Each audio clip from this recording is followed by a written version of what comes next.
¿Qué tal? Muy buenas tardes, ¿cómo les va? Bienvenidos. Muchísimas gracias, como siempre, por acompañarnos, como lo hacen todos los lunes, como lo hacen también el resto de la semana, a las 5:30 de la tarde en punto, aquí en Laburantes, en la televisión pública de la Universidad Nacional de La Plata. Hoy, con un programa con muchísima información, ha pasado de todo, ha habido mucha información que solemos tratar en este, como digo siempre, noticiero del ámbito productivo, gremial, de nuestra región, de la provincia de Buenos Aires y de la nación. Digo, mucha información que nos atraviesa, que vamos a estar tratando junto a ustedes, que se ha generado incluso en las últimas horas, digo en las últimas 24 horas, con una renuncia importante en el triunvirato de la Confederación General del Trabajo, también con lo que aparentemente es un principio de solución en el conflicto ferroviario y el levantamiento de la medida. De todo eso y de mucho más vamos a estar hablando hasta las 6:30 de la tarde aquí en Laburantes. No van a estar solamente conmigo, por fortuna. Este programa lo podemos hacer porque tenemos un gran equipo. Zule, Lautaro, ¿cómo les va? ¿Cómo andan? Muy bien. Muy buenas tardes a todos. Buenas tardes, muy bien. Hola, Zule. Bueno, empezamos a desarrollar algunas de las noticias, muchísimo. De una, sí. Así es, y tenemos que hablar, como lo hacemos semana a semana, en este caso de la caída de la industria. Estamos hablando de 93.200 puestos de empleos menos. Esto es un dato a partir del mismo Ministerio de la Producción, ¿no? En función y a razón de esto va a haber una movilización por parte de los trabajadores de distintos sectores el día jueves. Y esto tiene que ver un poco con lo que estamos hablando, ¿no? Cómo la crisis ha causado que las producciones vayan en caída, sumado esto a la inflación, el desempleo, bueno, la materia prima, perdón, de las propias industrias. Pensé que me ibas a hablar de la mano invisible del mercado. La materia prima y también, digo, ¿no? Es la mano invisible del mercado. ¿No? Sí, todos claro. los factores que hacen a que se llegue a esta situación. La semana pasada se conoció un nuevo dato de la pobreza, ¿no? Cómo ascendía. Hablamos todas las semanas de la inflación. Bueno, inevitablemente estamos hablando de una crisis económica que duramente se está viendo asumida por parte del gobierno, ¿no? Porque no lo está viendo de esa manera. Datos de pobreza, lo decíamos la semana pasada, lo repetimos hoy, datos de pobreza, Zule, que en realidad son viejos. Digo, que tiene, esa medición tiene 6 meses de antigüedad. Lo que le ha pasado a la Argentina en los últimos 90 días, un periodo que no está tomado en esa medición, no está medido, ¿no? Sí. Y lo que le ha pasado a la Argentina en estos últimos 90 días, en los últimos 3 meses, es una enorme depreciación del poder de compra salarial, del poder de compra de los ingresos. Uno a veces dice salarial, ojalá la Argentina plena tuviese salario, ¿no? Claro, pues es un concepto, digamos, exactamente, claro, que conlleva una remuneración, pero un montón de prerrogativas, jubilación, vacaciones pagas, derechos sociales generalizados. Por eso se llama la sociedad salarial y todos los trabajadores que están en el mercado, fuera del mercado registrado, no perciben un salario en sentido estricto. El gobierno anterior se fue con un número que no pudo bajar, el 35% del trabajo informal, 35%, muchísimo para hablar por ejemplo, de previsión social. Es muy difícil poder sostener un sistema previsional como el argentino con una tasa del 35% de personas ocupadas pero que no tributan, que no tienen ni tributo ni el propio ni el patronal. Ahora bien, lo que ha hecho la administración Macri desde el comienzo hasta la fecha es ir trocando trocando calidad laboral. Por cada puesto de trabajo que se destruye, cuando se crea uno nuevo, pero con un grado de informalidad alarmante. Sí. Es lo que dice la estadística, ¿no? Se destruye empleo formal, de calidad, ese empleo que te da obra social, que te da aporte jubilatorio, que te da, no sé, en el que tenés garantizado el aguinaldo, por ejemplo, las vacaciones pagas, bueno, se cambia por un empleo contrapropista, donde esas cosas normalmente no las tenés garantizadas. Por eso decía que es el 7,4% la caída del empleo de los trabajadores en el sector industrial, ¿no? Sí, y en el sector industrial, claro, en julio, según las fuentes de documentación, es el SIPA, el Sistema Integrado de Previsional Argentino, que está en AFIP. Bueno, 3.400 puestos, la medición de julio, porque aparte ese es el dato. Estamos empezando octubre y las mediciones siempre tienen 2, 3, 4 meses de retraso. Digamos, los informes que uno ve, aumenta la desocupación, aumenta la inflación, caen los empleos industriales. Bueno, estos 3.400 puestos de trabajo del sector industrial, que hay que decirlo, es el sector que más valor agregado tiene, los salarios más altos, con mejores protecciones sociales, bueno, son de julio. Con la devaluación que viene habiendo, el aumento tarifario que rige desde hoy en gas y el aumento del combustible que vuelve a suceder, es esperable que los números sigan siendo todavía peores en un contexto donde los principales países del mundo hacen lo que pueden, todo lo posible para proteger el trabajo industrial. El gobierno de Macri lo destruye. Un desarrollo ¿En qué medida este escenario ha calado profundo en el triunvirato de la CGT, causando la salida de Smith? Sí, exactamente. Esa es la segunda noticia. Bueno, ayer se hizo conocida finalmente la renuncia de Juan Carlos Schmitt. Juan Carlos Schmitt es secretario general, uno de los 3 secretarios generales de la CGT desde 2016, quizá el del perfil más social, con mayor vínculos con el Papa, digamos, la corriente de teología y de movimientos y de mayor cercanía con los movimientos sociales, un hombre que en su momento supo formar parte del nucleamiento político que conducía Hugo Moyano, que desde que recaló en el triunvirato tomó cierta autonomía, sobre todo porque el discurso de Moyano y la fuerza de Moyano fue siendo crítica, no solamente por la coyuntura respecto de los otros 2 miembros del triunvirato, principalmente de Héctor Daer, sino porque también hay un conflicto histórico entre Moyano, el moyanismo, desde que era uno de los 3 referentes más importantes del movimiento de los trabajadores argentinos en los 90, con los gordos, respecto de los gordos, los grandes gremios de servicio. Lo cierto es que se hizo efectiva la renuncia de Juan Carlos Schmitt después del paro contundente del martes, pero también la movilización muy fuerte del lunes, de todos estos sectores que no solamente son de la CGT, hablamos de la CTA, de los movimientos sociales, el triunvirato de San Cayetano, como se nombra, la CT, corriente clasista y combativa, y el otro, ahora no se me fue, digamos, y Barrios de Pie. Lo cierto es que también adució razones de salud.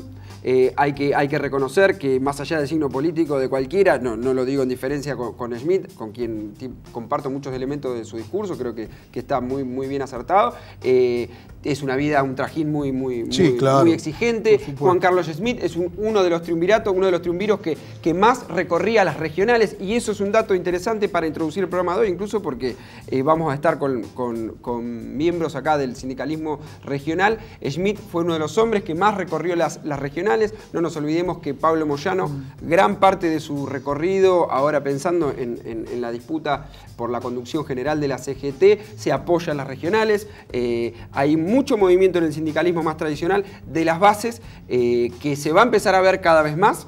Y lo cierto es que, bueno, Juan Carlos Schmitt da un paso al costado respecto del triunvirato. Se especula por ahora si va a volver al moyanismo. El anuncio lo hace Pablo Moyano, lo que es significativo, por cierto, muy significativo. Y en segundo término, alguna de la prédica que lo escuchábamos en el marco del paro general del martes pasado a Juan Carlos Schmitt, me parece que también cala hondo en una suerte de divorcio en el marco del triunvirato, y que tiene que ver con la representación de aquellos sectores de los que hablábamos recién, cuando tocábamos la primera noticia, esos sectores que quedan por fuera del trabajo formal.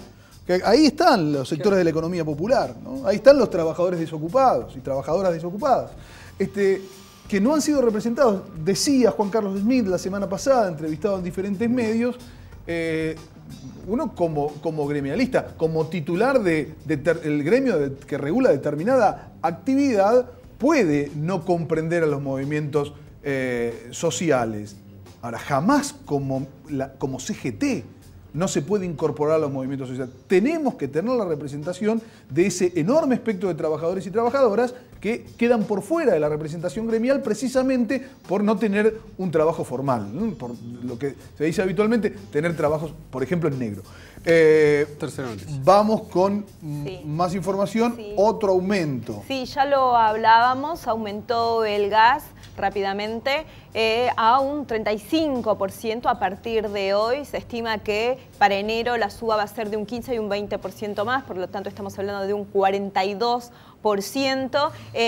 ¿Y a quiénes se le aumentan? Se le aumenta a las categorías residenciales y a los que menos consumen respecto de las empresas. Por ejemplo, los que menos las consumen pymes. pagan más que los que más consumen. Exactamente, es el sector más afectado. Esta suba va para ellos. Hay un aumento desde estos periodos de 500% el aumento. Recién esto está pensado para enero, no falta tanto, quiero decir, ¿no? O sea, en los pocos meses que ha pasado, cuánto ha aumentado el gas. Y una vez más, habla de las medidas políticas que tiene el gobierno respecto de muchas medidas que también le son pedidas en este contexto que estamos viviendo, y estamos hablando del FMI, y también teniendo en cuenta de el ajuste esta semana. La semana que viene otra vez se vuelve a pelear el presupuesto, Duhovne otra vez al Congreso, ¿no? Hay que contextualizar todo esto y los grandes pedidos de las grandes empresas. A mí me llama la atención la poca habilidad declarante que tienen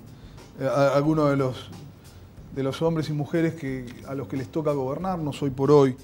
Lo escuchaba al ministro de Energía, Igualcel, diciendo que bueno, que en realidad sí es cierto, iba a ser un nuevo aumento entre el 35 y el 40%, pero que la gente no se iba a dar cuenta porque va a ser en verano, decía el ministro del área. Claro, preguntáselo al pisero, ¿no? O preguntáselo a una fábrica de galletitas, si en verano va a usar menos gas. Preguntáselo a la producción. La producción en la República Argentina se mantiene en gran medida con gas, electricidad o combustible. No es otra forma de producir. De producir eso que hablábamos, ¿no? Eso que hablábamos hace un ratito. Digo, de producir valor agregado. De producir mercaderías que multiplican muchísimo el valor inicial de la materia prima que las permite fabricar. Y lo que permite también redistribuir mucho mejor en materia de salario. Por ejemplo, están afectando seriamente, severamente, la producción, permanentemente. Y bueno, nos llama la atención, lamentablemente, yo pensaba hacer algunas palabras al inicio respecto a eso, no nos llama la atención con los tiempos que corren. En esta última semana nos ha tocado ver algunas imágenes que yo creía estaban completamente desterradas del plano político de la Argentina. Que en la Argentina existía un piso de dignidad que jamás nos iba a permitir ver cómo un nuevo plan económico o el remiendo de un plan económico se anuncia desde el extranjero por un funcionario que no pertenece al gabinete nacional ni que fue electo por la participación ciudadana de los argentinos y además en otro idioma. Sí, porque eso es lo que pasó. La semana pasada nos anunciaron Nicolás Duhovne, el ministro de Hacienda, y Christine Lagarde, la titular del Fondo Monetario Internacional, el nuevo plan económico para la República Argentina. Tenemos unas imágenes, las compartimos.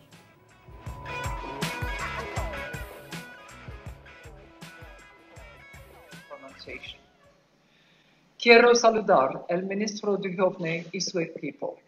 Es siempre un placer verlo. Me complace poder anunciar que el staff del FMI y las autoridades argentinas han llegado a un acuerdo sobre el fortalecimiento de las políticas que respaldarán el acuerdo stand-by actual. El fondo mantiene su compromiso de ayudar a la Argentina a afrontar sus desafíos. reírse de alguien porque no domina bien un idioma, cualquier idioma, a mí me parece, en primer lugar, no me parece humorístico, no tiene nada humorístico. Tampoco tiene nada, absolutamente nada de humorístico ni de risueño, que en un castellano bruto nos digan cuáles van a ser las formas que vamos a tener que adoptar como pueblo para poder acondicionarnos al régimen que establecen desde el Fondo Monetario Internacional para prestarnos guita y para, en definitiva, poder supuestamente seguir alentando las condiciones favorables para el desarrollo de la Argentina, que era lo que decía la directora gerente del Fondo Monetario Internacional, Christine Lagarde, acompañada por Nicolás Dujovne, en esa conferencia de prensa que veíamos, se daba la semana pasada desde la ciudad de Washington, desde Nueva York, perdón. Realmente no, yo pensaba que no íbamos a volver a ver eso, porque en realidad nunca antes lo habíamos visto. La Argentina, que ha tenido un piso de dignidad bajísimo en determinadas etapas históricas, que tuvieron diferentes nombres, ¿no? La creatividad popular le ha dado diferentes nombres, relaciones carnales, le decíamos en los 90, nunca anunció un plan económico desde otro país y en otro idioma, como sucedía la semana pasada, porque inmediatamente antes de esas palabras de Christine Lagarde hablaba en inglés. Christine Lagarde, que no tiene el inglés como lengua materna, hablaba en inglés, que es el idioma del Fondo Monetario Internacional, anunciando una serie de medidas económicas que la Argentina iba a tener que cumplir para poder estar dentro del acuerdo al que habían llegado el Fondo Monetario y nuestro país.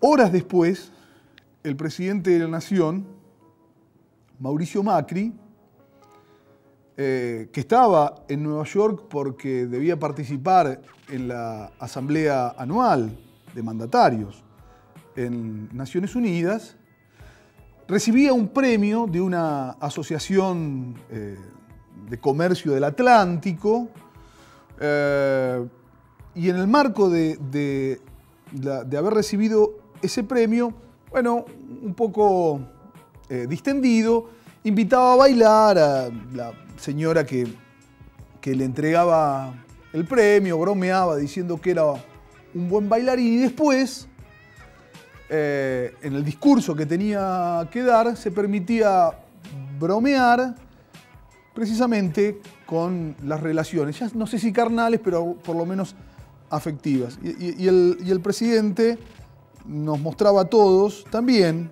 no en su lengua materna, en un inglés bastante mal hablado, cuáles eran sus deseos para la relación que unirá de aquí en adelante al Fondo Monetario Internacional y a la República Argentina. Lo vemos.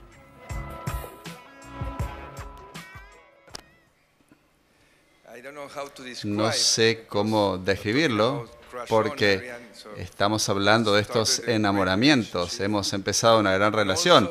Y también con Christine, debo que confesar que hemos iniciado una gran relación ya desde hace algunos meses.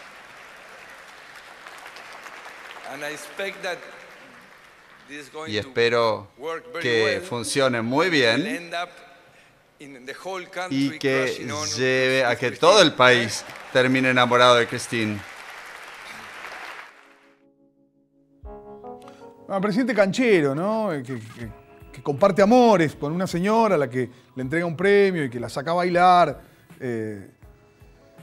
haciéndole un flaco favor a una bellísima canción de Frank Sinatra, por cierto, que sonaba de fondo, y después bromeando con el amor y la relación que lo une con Christine Lagarde.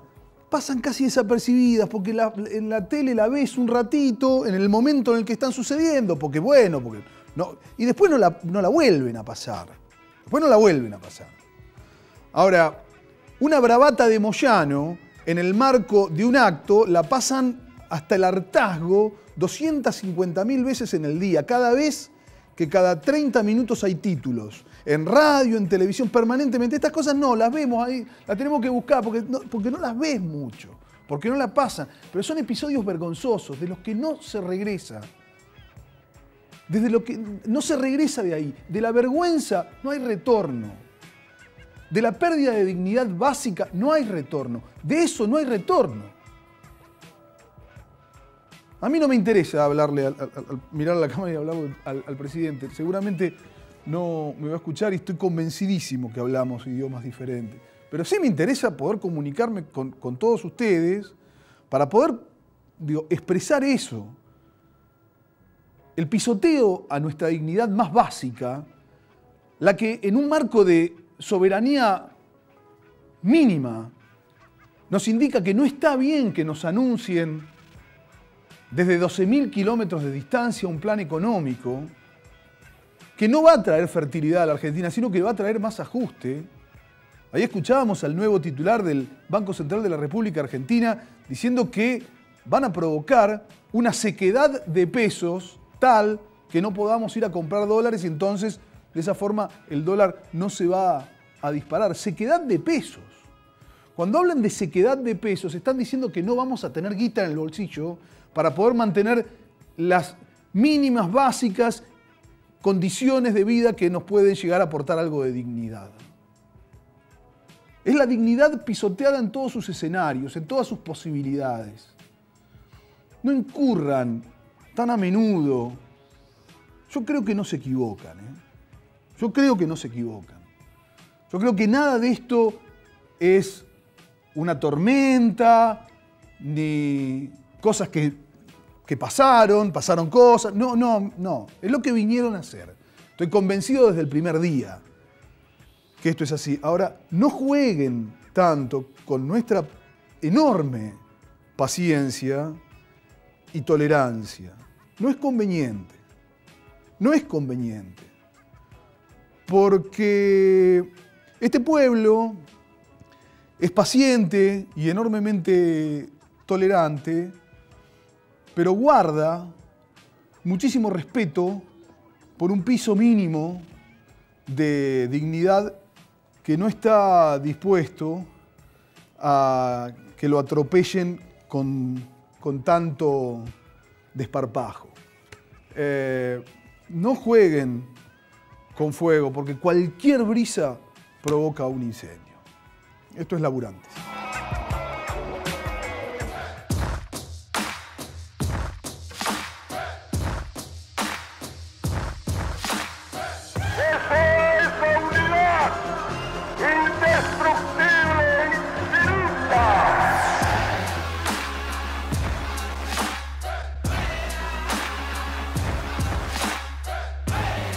Gobernar es crear trabajo. El trabajo es el medio indispensable para satisfacer las necesidades espirituales y materiales del individuo. Derecho de los trabajadores al bienestar, derecho a una retribución justa, derecho a la protección de su familia, derecho a la seguridad social, a la prosperidad general. Y hay que el derecho de trabajar debe ser protegido por la sociedad.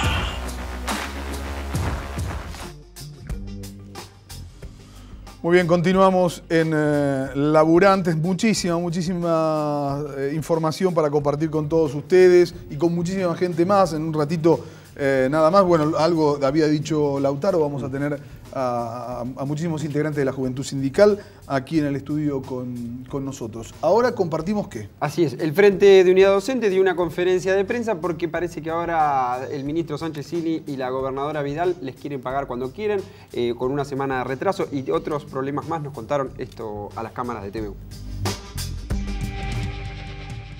La gobernadora nos estuvo pagando en cualquier fecha los salarios adelantados, con las sumas en negros que autoritariamente decidió pagarnos, y ahora tenemos un mes que cuenta con 35 días, que no hace falta aclararlo, pero la situación de los últimos 2 meses de la Argentina con los precios que hay es un desastre para los compañeros que son sostén de hogar.